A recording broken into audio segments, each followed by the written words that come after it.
Hello and welcome everyone. So first of all happy new year to all of you. So नए साल की आप सबको शुभकामनाएं। हम 2021 से 2022 में आ गए, सही सलामत आ गए। 2022 में वही काफ़ी है हम सब लोगों के लिए। तो पिछले साल हमने पढ़ा था कि nth term of a GP क्या होता है। तो पहले मेरा इंट्रोडक्शन दे दूं। So my name is Pavan Kumar Jyotiram Bevnade. I am B Tech first year student from IIT Dharwad. और इस चैनल के बारे में बताना चाहूँ तो इस चैनल पर हम फाउंडेशन मैथमेटिक्स पढ़ रहे हैं, जहाँ पर हम फाउंडेशन मैथमेटिक्स के चैप्टर्स कवर कर रहे हैं, जहाँ पर हम सीक्वेंस एंड सीरीज में हमने पहले अरिथमेटिक प्रोग्रेशन पढ़ लिया था। अब हम ज्योमेट्रिक प्रोग्रेशन पढ़ रहे हैं। और ज्योमेट्रिक प्रोग्रेशन में हमने पिछले साल पढ़ा था कि nth term of a geometric progression क्या होता है। और अब हम पढ़ने वाले कि sum of n terms of a geometric progression क्या होता है। तो चलिए शुरू करते हैं, ठीक है। तो चलिए शुरू करते हैं, sum of n terms of a geometric progression क्या होता है। तो ज्योमेट्रिक प्रोग्रेशन क्या होता है। तो ज्योमेट्रिक प्रोग्रेशन एक ऐसी प्रोग्रेशन होती है जिसके अंदर जो हमारी टर्म्स है वो किसी कांस्टेंट फैक्टर के साथ इंक्रीज करे या कांस्टेंट फैक्टर्स के साथ डिक्रीज करे। तो उस कांस्टेंट फैक्टर को हम बोलते हैं कॉमन रेशो, जिसको कि हम आर से डिनोट करते हैं। तो हमने पढ़ा था कि ऐसी जीपी की nth टर्म कैसे निकालते हैं। तो हम अभी पढ़ेंगे कि सम ऑफ n टर्म्स कैसे निकालते हैं। तो कंसिडर करो कि एक जीपी है तुम्हारे पास, एक ज्योमेट्रिक प्रोग्रेशन है तुम्हारे पास जिसके अंदर n टर्म्स है। ओके, हम जनरलाइज करके n टर्म्स के लिए निकाल लेंगे फॉर्मूला। उसके बाद हम n की वैल्यू डाल सकते हैं। हमें 3 टर्म्स तक निकालना है, 4 टर्म्स का, 10 टर्म तक। तो कंसिडर करो कि एक ज्योमेट्रिक प्रोग्रेशन जिसके अंदर n टर्म्स है, जिसके अंदर a हमारे पास क्या है, फर्स्ट टर्म, और r हमारे पास है कॉमन रेशो। तो जीपी हमारे पास क्या हो जाएगी, फर्स्ट फर्स्ट है r, तो सेकेंड टर्म हो जाएगी ए आर, थर्ड टर्म हो जाएगी ए आर स्क्वायर, फोर्थ टर्म हो जाएगी ए आर क्यूब, और एन टर्म क्या हो जाएगी। ठीक है, मैंने पिछले लेक्चर में पढ़ा है nth टर्म क्या होती है, A R raise to N minus one. तो ये है हमारे पास एक ज्योमेट्रिक प्रोग्रेशन। ठीक है ना, ये एक जीपी है हमारे पास। और हमें क्या निकालना है, इस जीपी के एन टर्म्स तक का सम निकालना है। यानी कि इन सभी टर्म्स का सम निकालना है। तो एन टर्म्स तक के सम को हम डिनोट करेंगे एस एन से। तो एस एन हमारे पास क्या हो जाएगा, a plus a r square plus a r cube. यानी कि सिंपली हम इन सभी टर्म्स को क्या कर रहे हैं, इन सभी टर्म्स को हम ऐड कर रहे हैं A are raise to N minus one तक। तो सर इसके आगे कैसे सॉल्व करेंगे इसको। ठीक है, तो अगर किसी को इसके आगे सॉल्व करना है तो पॉज करके वो सॉल्व कर सकता है। बट ये थोड़ा सा ट्रिकी स्टेप है यहाँ पर, तो ये ट्रिकी स्टेप मैं ही बता देता हूँ आपको। इसको अगर हम इक्वेशन नंबर 1 मान लेंगे, तो इक्वेशन 1 को हम लेफ्ट हैंड साइड और राइट हैंड साइड में आर से मल्टीप्लाई कर देंगे। आर यानी कि क्या है हमारे पास, आर है हमारे पास कॉमन रेशो। तो लेफ्ट हैंड साइड को अगर आप आर से मल्टीप्लाई करोगे तो ये बन जाएगा आर एस एन। और राइट हैंड साइड में आपके पास क्या आ जाएगा, देखो ए को अगर आर से मल्टीप्लाई कर दोगे तो बन जाएगा ए आर, प्लस ए आर को अगर आर से मल्टीप्लाई कर दोगे तो बन जाएगा ए r square, plus a r square को आर से मल्टीप्लाई करोगे तो बन जाएगा ए आर क्यूब। वैसे ये लास्ट वाला टर्म क्या बनेगा, लास्ट वाला टर्म बनेगा A R S to N minus one को आर से मल्टीप्लाई करोगे तो ये बन जाएगा A R S to N. इसको मान लेते हैं हम इक्वेशन नंबर 2। अभी हम क्या करेंगे, अभी हम इक्वेशन 2 में से इक्वेशन 1 को क्या करेंगे, माइनस करेंगे, सब्ट्रैक्ट करेंगे। इक्वेशन 2 में से इक्वेशन 1 को क्या करेंगे, सब्ट्रैक्ट करेंगे। तो अगर आप इक्वेशन 2 में से इक्वेशन 1 को सब्ट्रैक्ट करोगे तो देखो लेफ्ट हैंड साइड में हमारे पास क्या आ जाएगा, लेफ्ट हैंड साइड में आ जाएगा हमारे पास r S n minus S n. Okay, कौन कौन इस बात से एग्री करता है। और राइट हैंड साइड में क्या आ जाएगा हमारे पास, देखो सेकेंड इक्वेशन से अगर फर्स्ट को माइनस किया तो ए आर से ए आर कट जाएगा, क्योंकि फर्स्ट इक्वेशन में ये माइनस होगा। ए आर स्क्वायर से ए आर स्क्वायर कट जाएगा, वैसे ही ए आर क्यूब से यहाँ का ए आर क्यूब कट जाएगा। वैसे ही यहाँ के a are raise to N minus one से यहाँ का a are raise to N minus one cut जाएगा। तो बचेगा क्या, सेकेंड इक्वेशन से बचेगा हमारे पास a into r raise to n, और फर्स्ट इक्वेशन से हमारे पास बच जाएगा ए। ओके, क्या किया हमने, बस सेकेंड इक्वेशन से फर्स्ट इक्वेशन को सब्ट्रैक्ट कर दिया। तो अगर तुम लेफ्ट हैंड साइड में देखो तो यहाँ से तुम एस एन कॉमन ले सकते हो। एस एन अगर कॉमन लोगे तो अंदर आएगा आर माइनस वन। और राइट हैंड साइड में अगर तुम ए कॉमन लोगे तो अंदर आएगा r raise to N minus one. तो ये क्या हो जाएगा, ये हो जाएगा S n equals to a into r raise to N minus one upon are minus one. Okay, ये हो जाएगा तुम्हारे पास S n equal to a into r raise to N minus one upon are minus one. सबको समझ में आ गया कैसे हमने जीपी के सम का फॉर्मूला डिराइव किया, एस एन का a into r raise to N minus one into r minus one. या अगर आपको इसको लिखना है तो आप इसको ऐसे भी लिख सकते हो, और करके किसी किसी बुक में ये ऐसा दिया हुआ होता है, ये दिया होता है a into one minus r raise to n upon one minus r. तो सर ये कैसे आया, a into one minus r raise to n upon one minus r. कुछ नहीं, बस इस जो a into R S to N minus one upon are minus one था, उससे ऊपर नीचे -1 से मल्टीप्लाई कर दिया, उससे ये फॉर्मूला आ गया। तो देखो मैं एक्सप्लेन करता हूँ। हमने हमने एस एन क्या निकाला था?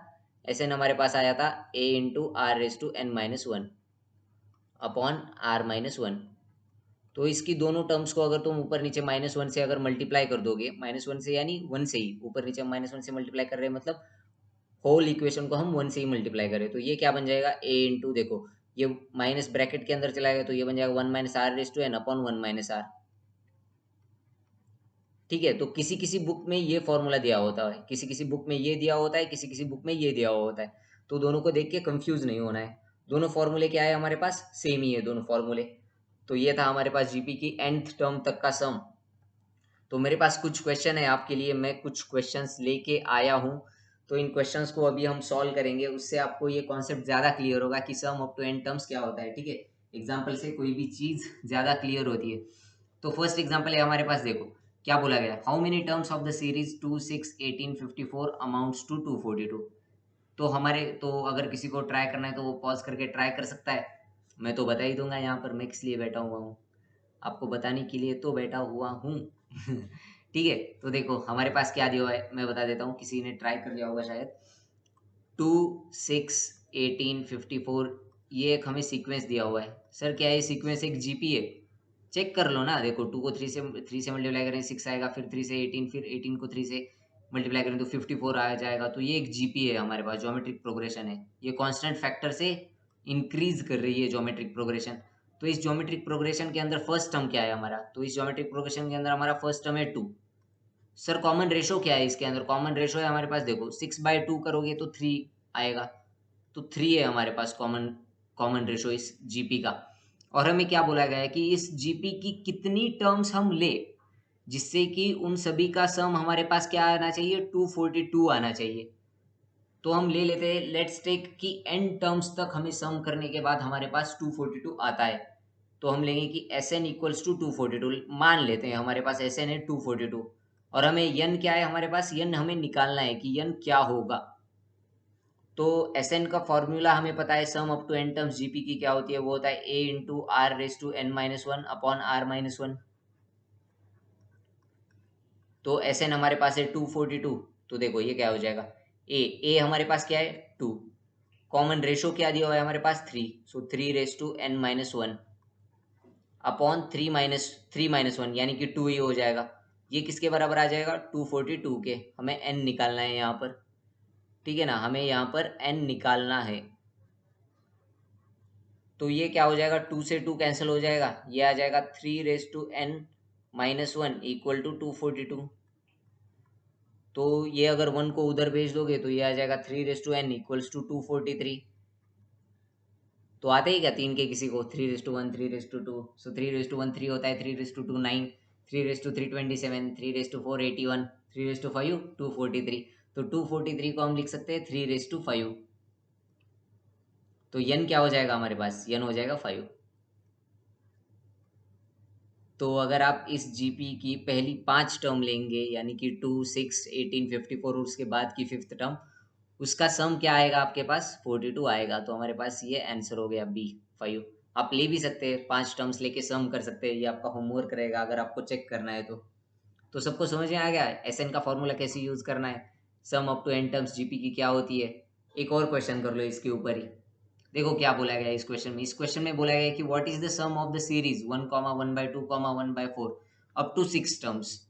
ओके, तो ये भी हमारे पास एक जीपी दी हुई है, ध्यान से देखो 1,1/2, 1/4, इसके बाद की टर्म क्या होगी 1/8, डॉट डॉट डॉट। ये हमारे पास क्या है? ये भी एक हमारे पास जीपी ही है, ज्योमेट्रिक प्रोग्रेशन ही है ये भी। इसके अंदर फर्स्ट टर्म क्या है हमारे पास? फर्स्ट टर्म है यहाँ पर 1, और कॉमन रेशो क्या दिया हुआ है? कॉमन रेशो है इसमें, इसके अंदर 1/2। ठीक है ना, तो इस जीपी के अंदर हमें बताना है कि पहली 6 टर्म्स का सम क्या होगा। तो हम लिख लेते हैं, हमारे पास हमें एस एन पता है, एस एन क्या होता है? एस एन हमारे पास होता है a into r raise to N minus one upon are minus one. ठीक है ना, ये भी या दूसरा वाला भी आप यूज कर सकते हो, जो भी किसी किसी बुक में ये दिया होता है, किसी किसी बुक में वो दिया होता है, दोनों फॉर्मूले सेम ही है। तो यहाँ पर इस जीपी के अंदर हमारी फर्स्ट टर्म क्या है, हमें S6 निकालना है। ठीक है, देखो S6 निकालना है हमें, 6 टर्म्स तक का बोला गया है। तो S6 क्या होगा, फर्स्ट टर्म है हमारे पास A, कॉमन रेशो क्या दिया हुआ है, कॉमन रेशो हमारे पास दिया हुआ है 1/2, 1/2⁶ -1 अपॉन R, यानी कि R-1 यानी कि 1/2 -1। तो ये क्या हो जाएगा हमारे पास, तो S6 यहाँ से हमारे पास आ जाएगा, 1 को लिखो या ना लिखो कोई फर्क नहीं पड़ता, 1/2⁶। तो 1⁶ तो 1 ही होगा न्यूमरेटर में, डिनोमिनेटर में 2⁶ क्या होता है, 2, 2⁻2 4, 2⁻3 8, 2⁻4 16, 2⁻5 32, 2⁻6 64। तो 1/64 -1, ओके। और नीचे डिनोमिनेटर में क्या आ जाएगा, 1/2 -1 यानी कि -1/2। 1/2 -1 क्या आएगा, -1/2 करके भी देख सकते हो, बट सभी को आना चाहिए इतना तो, एडिशन और सब्ट्रैक्शन, ठीक है ना। तो S6 क्या हो जाएगा हमारे पास, तो 1/64 -1 क्या होगा, कर लो ये सब्ट्रैक्शन कर लो, 1/64 -4। तो आपके पास एलसीएम, नीचे डिनोमिनेटर तो आ जाएगा 64, ऊपर में आ जाएगा 1 -64 यानी कि -63, ओके। सिंपल, ये सिर्फ सब्ट्रैक्ट करना था, और नीचे हमारे पास -1/2। तो ये क्या हो जाएगा हमारे पास, ये हो जाएगा -63/64, और नीचे वाला जो होता है वो ऊपर आने के बाद उसका क्या बन जाता है, रेसिप्रोकल, यानी कि -2, रेसिप्रोकल कर लिया उसका हमने। तो माइनस से माइनस प्लस हो जाएगा ये, और 2 से ये 32 टाइम्स, तो हमारे पास क्या आ गया आंसर, 63/32। S6 हमारे पास क्या आ गया, 63/32, जो कि हमारे पास है इस क्वेश्चन का आंसर, ठीक है ना। S6 है हमारे पास 63/32, जो कि हमारे पास है इस क्वेश्चन का आंसर। ओके, सबको समझ में आ गया ये वाला क्वेश्चन, आसान था ये भी, पिछले वाला क्वेश्चन भी आसान था, ये वाला क्वेश्चन भी आसान था, सिर्फ हमें फॉर्मूले के अंदर चीज़ें रखनी थी। तो अगला वाला देखो, तो ये वाला थोड़ा सा अच्छा क्वेश्चन, जो कि आज के लेक्चर का लास्ट क्वेश्चन भी है, ये वाला मैंने आपके लिए लाया है, थोड़ा सा अच्छा क्वेश्चन है ये, क्वेश्चन को पढ़ो और खुद से ट्राई करने की कोशिश करो। मैं बता देता हूँ क्वेश्चन क्या कह रहा है। तो क्वेश्चन क्या कह रहा है हमसे कि if in a GP of 3n terms, okay, हमारे पास एक जीपी है, हमारे पास एक ज्योमेट्रिक प्रोग्रेशन है जिसके अंदर नंबर ऑफ टर्म्स क्या है हमारे पास, 3n। ओके सर, इतना समझ में आ गया, हमारे पास एक जीपी है जिसके अंदर है नंबर ऑफ टर्म्स 3n। उसमें क्या हमें बोला गया है, उसमें S1 जो डिनोट करता है, S1 क्या डिनोट करता है, the sum of first n terms. तो उस जीपी के अंदर जिसके अंदर 3n टर्म्स है, उसके अंदर फर्स्ट n टर्म्स का सम हमारे पास क्या है, S1। S2 क्या डिनोट करता है, S2 denote the sum of second block of n terms, यानी कि पहली n टर्म्स का सम है हमारे पास n, उसके बाद की जो n टर्म्स है उसका सम है हमारे पास S2, और जो लास्ट वाली n टर्म्स है उसका सम है हमारे पास S3। तो हमें बताना है कि S1, S2 और S3 जो है वो AP में होंगे या GP में होंगे या HP में होंगे या नन ऑफ दीज। तो HP तो मैंने अभी पढ़ाया ही नहीं तो मैं आपको हिंट दे देता हूँ कि इस क्वेश्चन का आंसर HP तो होगा ही नहीं, क्योंकि HP अभी पढ़ाया ही नहीं। तो ज्योमेट्रिक प्रोग्रेशन जब खत्म होगा हमारा, तो उसके बाद हम हार्मोनिक प्रोग्रेशन पढ़ेंगे।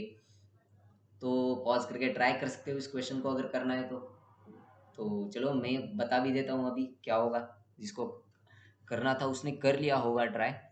तो देखो, जीपी है 3n टर्म्स की, तो हम लिख लेते हैं जीपी क्या होगी। हम मान लेते हैं कि हमारे पास जीपी है जिसकी फर्स्ट टर्म है a और कॉमन रेशो है r, तो जीपी क्या होगी, a, nth टर्म क्या होगी इस जीपी की, nth टर्म होगी ar⁻n-1, सही है ना, nth टर्म यही होगी ना, ar⁻n। इसके बाद 2nth टर्म क्या होगी, देखो nth टर्म क्या होती है, ar⁻n-1, तो 2nth टर्म क्या होगी, ar⁻2n-1। उसके बाद क्या आएगा, उसके बाद आएगा ar⁻2n डॉट डॉट डॉट, और 3nth टर्म क्या होगी, ar⁻3n-1। सबको समझ में आ रहा है, nth टर्म होती है ar⁻n-1, 3nth टर्म क्या होगी, ar⁻3n-1। इस क्वेश्चन में और क्या बोला गया है सर, हमें बोला है कि ये जो फर्स्ट वाली n टर्म्स है, यानी कि a, ये वाली जो n टर्म्स है, इनका ये है हमारे पास, इनका सम S1, ओके। ये वाली n टर्म्स का सम है हमारे पास S1। ये जो बाद वाली n टर्म्स है इसका सम है हमारे पास S2। इनका सम हमारे पास क्या है, इनका सम है हमारे पास S2। और ये जो लास्ट वाली n टर्म्स है इनका सम है हमारे पास S3, ओके। ये जो लास्ट वाली n टर्म्स है इनका सम है हमारे पास S3। 3। ओके, तो निकाल लेते हैं फिर, ठीक है। S1 S2 और S3 अगर इनका सम है तो निकाल लेंगे S1 S2 S3 क्या होता है। तो देखो यहाँ पर S1 क्या हो जाएगा, S1 हमारे पास हो जाएगा A plus a r plus dot dot dot plus a R S to N minus one तक। तो ये क्या है हमारे पास, ये एक जीपी है जिसके अंदर फर्स्ट टर्म है ए और nth टर्म है A R S to N minus one. तो इनका सम क्या हो जाएगा, फॉर्मूला है हमारे पास a first term into r raise to N minus one, यानी कॉमन रेशो तो आर ही है, तो ये हो जाएगा r raise to N minus one upon are minus one. कौन कौन एग्री करता है इस बात से। सिमिलरली हमारे पास अगर S2 का सम हम निकाले तो S2 का सम क्या आ जाएगा, देखो S2 क्या है, S2 है हमारे पास a are raise to n plus a are raise to n plus one. ऐसे कहाँ तक है, S2 a are raise to two N minus one तक है। तो ये भी हमारे पास एक जीपी ही है, ये भी एक जीपी ही है। इसको अगर ध्यान से देखोगे तो ये भी तुम्हारे पास एक जीपी ही है, ज्योमेट्री प्रोग्रेशन ही है। बट इसके अंदर तुम्हारा फर्स्ट टर्म क्या है, इसके अंदर तुम्हारा फर्स्ट टर्म है A R raise to n. ये तुम्हारे पास फर्स्ट टर्म इस जीपी का, फर्स्ट टर्म मान सकते हो तुम इसे, ठीक है। फर्स्ट टर्म लिख देता हूँ, ये तुम्हारे पास फर्स्ट टर्म इस जीपी का। और कॉमन रेशो क्या है, कॉमन रेशो तो तुम्हारे पास है आर ही, कॉमन रेशो तो आ रही है। फर्स्ट टर्म है तुम्हारा यहाँ पर a are raise to n. तो इस जीपी का एन टर्म्स तक का सम क्या होगा, वही होगा जो पहले था, एन टर्म्स तक का sum a into r raise to N minus one upon are minus one. तो ए तो वहां पर फर्स्ट टर्म था, यहाँ पर फर्स्ट टर्म क्या है A R raise to n, तो फॉर्मूले के अंदर आ जाएगा A R raise to n into r raise to N minus one upon are minus one. तो तुम अगर इसको ध्यान से देखोगे तो यहाँ पर अगर तुम यहाँ से r raise to n common ले लोगे तो अंदर क्या बचेगा, देखो r raise to n common ले लिया तो अंदर बचेगा आर रेस टू एन। अगर तुम कॉमन मतलब आर रेस टू एन अगर बाहर निकाल लिया तो अंदर बचेगा a into r raise to N minus one upon are minus one, बचेगा कि नहीं। और अगर इस एक्सप्रेशन को तुम ध्यान से देखोगे, इस एक्सप्रेशन को तुम ध्यान से देखोगे तो ये हमारे पास क्या है, ये वाला है हमारे पास S1 है कि नहीं, S1 ही है ना। देखो S1 को देखो, तो ये क्या हो जाएगा, ये हो जाएगा r raise to n into S1, ठीक है। इतना निकाल लिया हम लोगों ने, ये क्या हो जाएगा r raise to n into S1। अगर दिख नहीं रहा हो तो अगली वाली स्लाइड पे भी मैं लिख दूंगा कि S2 क्या निकला हमारे पास। सिमिलरली अगर हम S3 निकाले, ठीक है, सिमिलरली अगर हम S3 निकाले तो S3 हमारे पास क्या आ जाएगा, देखो S3 की फर्स्ट टर्म क्या है यहाँ पर, S3 की फर्स्ट टर्म है A R raise to two n. तो S3 क्या हो जाएगा A R raise to two n plus a are raise to two n plus one. ऐसे ये कहाँ तक जाएगा, ये जा रहा है A R raise to three n minus one तक। तो इसके अंदर अगर तुम देखोगे तो इस जीपी, ये भी एक क्या है, ये भी एक जीपी है हमारे पास, जिसके अंदर हमारा ये क्या है A R raise to two n, ये हमारा फर्स्ट टर्म, ओके। ये हमारे पास क्या है, ये हमारे पास फर्स्ट टर्म। और इस जीपी का कॉमन रेशो क्या है, इस जीपी का कॉमन रेशो क्या है हमारे पास, इस जीपी का कॉमन रेशो है हमारे पास आर ही। हर एक टर्म आर से आगे बढ़ रही है तो इस जीपी का कॉमन रेशो है हमारे पास आर। तो और नंबर ऑफ टर्म्स कितनी है, नंबर ऑफ टर्म्स यानी है तीन ब्लॉक में बांटा गया है थ्री एन टर्म्स को। तो ये क्या हो जाएगा, इसका सम क्या हो जाएगा, यहाँ पर फर्स्ट टर्म की जगह आ जाएगा यहाँ पर a are raise to two n इस बार into r raise to N minus one upon are minus one, क्योंकि कॉमन रेशो सेम ही है आर। तो अगर यहाँ से तुम r raise to two n को अगर बाहर निकालोगे तो अंदर क्या बचेगा, अंदर बचेगा a into r raise to N minus one upon are minus one, ठीक है। वैसे ही किया जैसे हमने S2 में किया था। तो इसके बाद अगर तुम इस वाली टर्म को ध्यान से देखोगे तो ये वाली टर्म फिर से तुम्हारे पास क्या दिख रही है, S1 दिख रही है, दिख रही है कि नहीं, किस किस को दिख रही है। तो ये क्या हो जाएगा, ये हो जाएगा r raise to two n into S1। तो हमने निकाल लिया S1 क्या होता है, हमने निकाल लिया S2 क्या होता है, हमने निकाल लिया S3 क्या होता है। अब तीनों को कंपेयर करते हैं, ठीक है ना।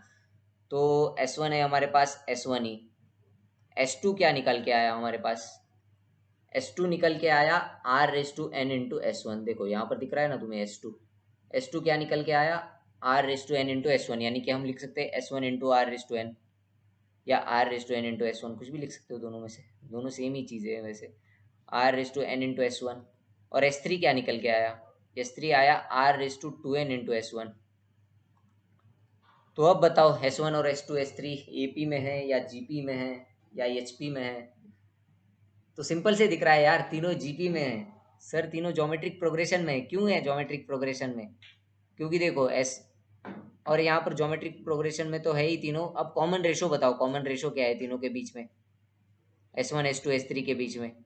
तो यहाँ पर हमारा कॉमन रेशो जो है, तो कॉमन रेशो है हमारे पास R/N, ठीक है ना? क्योंकि फर्स्ट टर्म को हम R/N से मल्टीप्लाई कर रहे हैं तो S2 आ रहा है हमारे पास सेकेंड टर्म, फिर उसको हम R/N से मल्टीप्लाई करेंगे तो R/N इंटू R/N हो जाएगा R/2n इंटू S1, तो S3 हमारे पास आ गया R/2n। सर इसको क्या किसी और मेथड से भी चेक कर सकते हैं? बिल्कुल चेक कर सकते हो। देखो मैंने तुम्हें क्या बताया था कि अगर कोई भी तीन टर्म्स अगर जीपी के अंदर है, अगर कोई भी तीन टर्म्स यानी कि ए बी और सी अगर जीपी के अंदर है, a b c are in GP, तो उसमें क्या हमारे पास रिजल्ट आता है? हमारे पास आता है B² इक्वल टू AC। सही है ना? तो अगर S1 S2 S3 हमारे पास जीपी में है, S1 S2 S3 are in GP, if S1 S2 S3 are in GP, तो हमारे पास क्या आना चाहिए? हमारे पास आना चाहिए S2 का square equals to S1 into S3। आना चाहिए कि नहीं? तो निकाल के देख लो S2 का स्क्वायर क्या आता है। तो S2 का अगर स्क्वायर करोगे तो S2 का स्क्वायर क्या आ जाएगा? देखो S2 का स्क्वायर करो, इस वाले का स्क्वायर करो, क्या आ जाएगा? R/N का square R/2n into S1 square, तो ये आ जाएगा तुम्हारे पास R/2n इंटू S1 स्क्वायर। और S1 इंटू S3 अगर करोगे तो वो क्या आ जाएगा तुम्हारे पास? S1 इंटू S3, S1 क्या है? S1 तो S1 ही है। S3 क्या है? R/2n into S1। क्या आ रहा है इन दोनों को मल्टीप्लाई करके? R/2n इंटू S1 स्क्वायर, तो सेम आ रहा है कि नहीं? तो यहाँ से भी तुम बता सकते हो कि ये तीनों टर्म्स किस में है? जीपी में है। तो ये एक अच्छा सा क्वेश्चन था हमारे पास, जिसका आंसर भी हमने निकाल लिया। ठीक है, उड़ा दिया क्वेश्चन को। तो S1 S2 और S3 हमारे पास क्या आ जाएंगे? जीपी में आ जाएंगे। तो आज हम लोगों ने पढ़ा कि sum up to n terms of a GP क्या होता है। अगले वाले लेक्चर में हम एक बहुत ही बढ़िया सा कॉन्सेप्ट पढ़ेंगे, जो कि है हमारे पास इनफाइनाइट ज्योमेट्रिक सीरीज। कि इनफाइनाइट ज्योमेट्रिक सीरीज क्या होता है, ये हम अगले लेक्चर में पढ़ेंगे। So thanks for watching. अगर आपको वीडियो पसंद आया हो तो आप वीडियो को लाइक कर सकते हो। अगर आपके पास व्हाट्सएप ग्रुप है कोई, तो उसमें आप वीडियो को शेयर कर सकते हो। और अगर ऐसे ही आपको आगे पढ़ना है तो आप चैनल को सब्सक्राइब करके बेल आइकॉन दबा सकते हो। थैंक्स फॉर वॉचिंग, और मैं मिलता हूँ आपसे अगले वीडियो के अंदर। तब तक के लिए बाय बाय।